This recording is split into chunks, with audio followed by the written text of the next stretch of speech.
No, Oh that's God. not Lucy Ty Hey, at we'll cut all. that out. See, I don't watch porn like y'all. We're not even gonna have that conversation. I'm trying to get that young Fruity Pebbles sponsor. Yes. I just want this to be special.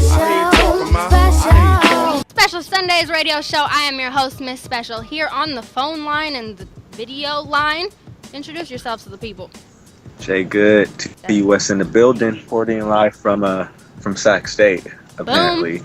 Boom, not Bluffington High, but Sac State. Switch to that one, y'all. So, we're here to talk about Bluffington High. It's crazy. I feel like you've been planning this for a really long time. How long has the planning really taken? It was supposed to drop earlier this year, and when I started working on it, it had a real dark sound to it. It's because I was going through a lot of personal stuff at the time, and it was like reflecting in the music, and I was like, what the fuck? So I just stopped working on shit for a minute.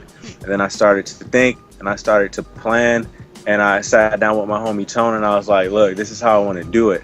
So we made out this like deep ass viral campaign, and there's like a bunch of secrets shit to Bluffington High, and It's pretty crazy. We're going to talk about the viral secrets later, because I have that as a question written down. But before that, so you did the Journal of Douglas Pinderhughes, which was the EP, and of course this is kind of like the same character. What made it not only become a 2-project kind of series, but what also made you want to continue on with that character? Well, I consider myself a pretty weird person, you know what I mean? I combined the characters from Doug, the TV show Doug Funny, and Duncan Pinderhughes from Class Act, because Class Act is one of my favorite movies.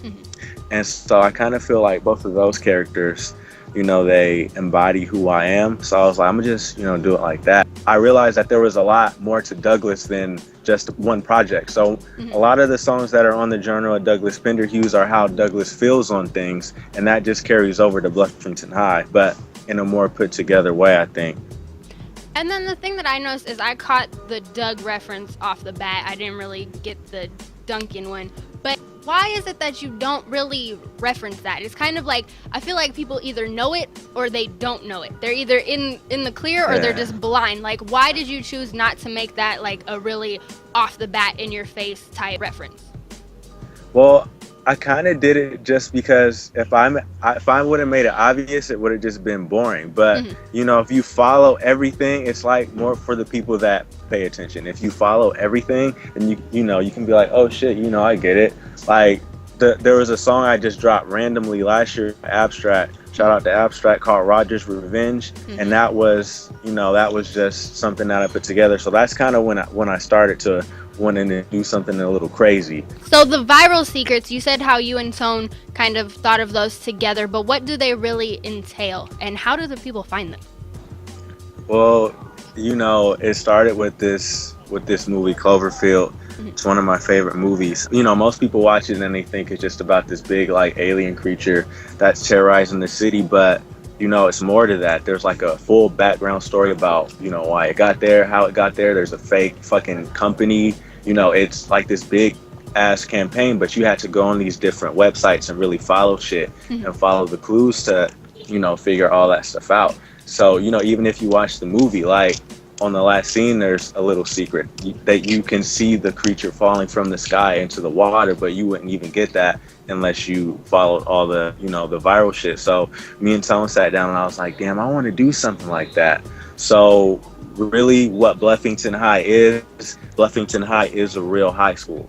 But Bluffington High just represents a society. It represents the music game. So Bluffington High is the high school, and their mascot is the black sheep. And I think the black sheep represents what Bluffington used to be. You know, what society used to be, what hip hop used to be. It used to be, you know, where a place where for the most part everyone was together and everyone was original, which is why they were the black sheep. You know, they stood out. But what it turned into is this place where everyone's trying to be cool. You know, everyone's for themselves. No one really stands out. Everyone acts the same. Everyone dresses the same. Everyone follows the same trends. So, you know, Doug goes to this new school and he's like, you know, what the fuck is going on? And he's himself. People make fun of him. He's just like, you know what, whatever. I'm just going to do what I want to do. And he does it. And throughout Bluffington High, he starts to, you know, stand out, and people start to respect that. So they start to do it more. So that's kind of my philosophy on life and in music. So that's what that is. And you go on the Bluffington High, bluffingtonhigh.tumblr.com, there's a bunch of shit on there. You know, there's actual flyers like for school dances, there's homecoming, there's ASB fucking school president voting, and all of that shit is shown back in the promos, and all the promos and, you know, all the flyers and all the songs is referenced throughout the album. So it all comes together, and that's why, you know, I linked up with Peril Threads, and we even have t-shirts. You said it was inspired by your school's PE shirts? By school PE shirts in general. Oh, Yeah. okay. Gotcha. Yeah. That was going to be my next question. So how did you team up with Peril Clothing? Because they're in Vancouver, right? Vancouver, yeah. I think they heard Searching for Alicia Silverstone or Look on the Bright Side. And originally I was just looking for a sponsor in general for the next project. So, you know, I kind of told them my idea. I was like, yeah, you know, I was thinking about getting some t-shirts made too. And they're like, well, we should just link. So we did.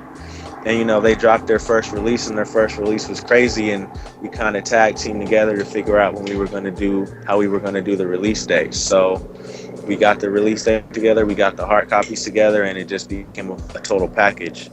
That is super, super dope. The people need to go to perilthreads.com, get the t-shirt, you get the album, it all works out. I was bragging today on Twitter. I was like, my friends who rap hella good have clothing companies that make them shirts in other countries. Like, that's too ill. Not even in the home soil, like in other countries. Shout out Peril Threads, Vancouver, Yes. Canada. Yes.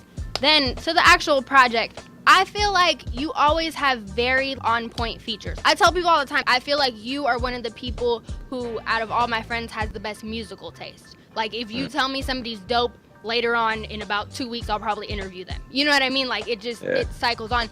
So how did you go about choosing the features for this project?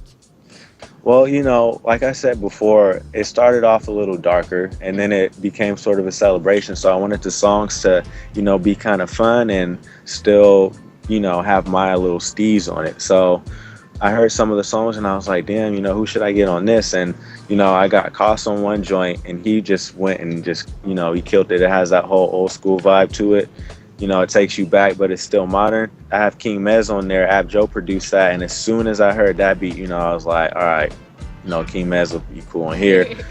So I got him on that joint. I got TBC on there, and Jackson Nakanishi has a lot of songs on the project. He produced that, and he has the ones that just, you know, they make you want to nod your head and shit. He's from Sacramento, right?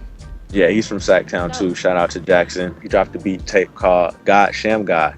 And that's an old, you know, obscure ass basketball reference. And I was like, all right, I got to download this. So I did. And, you know, we just had this like instant chemistry. He was sending me shit and I was knocking it out hours later. And that like rarely happens with me. I like to take my time with shit. Got TBC on that joint, or Konkwest and Dceased, actually. Okay. I got Haz, Keno, and Chuuwee on another song. That's just a crazy That's like a posse joint. cut. That is so dope. And my thing is like sometimes, you know, people will be part of a collective and then you won't hear them on their projects. I like to get the crew together because everybody, you know, we work on our solo stuff and we all kick it. But aside from a couple of weeks ago when we started to work on the T.U.S project, we weren't really in the same area a lot. So it's cool to get everybody on the same song. Well, since you mentioned it, how was that process working on the T.U.S project, and what can you tell us about that? It was pretty crazy. I'm not even gonna lie. It was as expected. You know, we were in there fucking chilling. We were chilling at first like we always do, and then as soon as we got the beats going, we were just knocking them out. I think we finished like three or four songs that session. So yeah, that was probably maybe in like 2 or 3 hours. Wow. Yeah, so, you know, we're slowly working on that. We're going to get together soon, get back in there. Producer sent the crazy shit, so it's going to have a nice sound to it. And then, of course, I've known you for about 4 years now, and every time I interview, I ask you this question. When is the Avengers project coming? Man, you know, me and Chuuwee are always working on stuff together. We're always working on stuff together. Even if it just features, if it just for our projects, we're always working on stuff. We got a couple joints in the stash, you know, pretty cool. But yeah, I got that project coming. I got a project with Jay lately that's actually done. Nice. We're putting the final touches on that. That'll be out soon. I'm working on a project with Oster, this producer from France. I'm working on a project with JM Productions from Virginia. Me and Jackson's project, we're gonna do a full length together, and that'll probably be out next year because I want that shit to be crazy.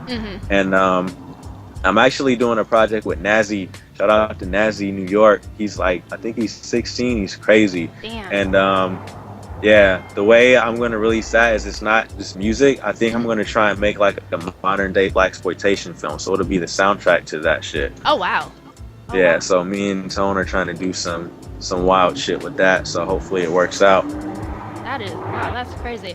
And then the last and final question. Would you proclaim yourself as the hip hop king of breakfast? Because you did breakfast at night, and breakfast just keeps coming up. Like even on the new project, what's the breakfast track that you have? Breakfast with Charlene. Yes. Okay. I mean, goddamn it, yeah. I'm All the right. hip hop king of breakfast. I'm trying to get that young Fruity Pebbles sponsor. Yes. Trying to get that Fruity Pebbles sponsor. But yeah, I got a song in there, Breakfast with Charlene, and that song is inspired by. So I like the little Asian girl that's in Paper Heart. She was in Knocked Up and all that stuff, and I just think she's really cute. So one day I was like, I'm gonna make a song for her, and basically the song is about like fucking waking, like going on a date with her, sleeping over, waking and baking, and having breakfast. So yeah. And you already said everything that's upcoming for you. Anything else you want to tell the people? Bluffington High, get that. I hope you enjoy it. I hope you go out and look for all the crazy viral shit. If not, shout out to the people that did that. Yep. Shout out to T.U.S, of course, Peril Threads, Sacktown, Yup. you know, and you, Miss Special, of course. Of Yes. course. Like he said, make sure that you go and download Bluffington High right now. Have a special Sunday. Stay special. Boom! Home of the outcast, black sheep, thoughts running around like a track meet. Last week, ready for the takeover. The break's over, nigga, the same soldier in plain clothes. A day closer to Kate Olsen, Upton, Hudson. Only black niggas in the club with a blunt and a mug. Like, what up? For Special Sundays radio show every Sunday, 2 to 4 p.m. Pacific Standard Time, and everything special, check out specialsundays.com.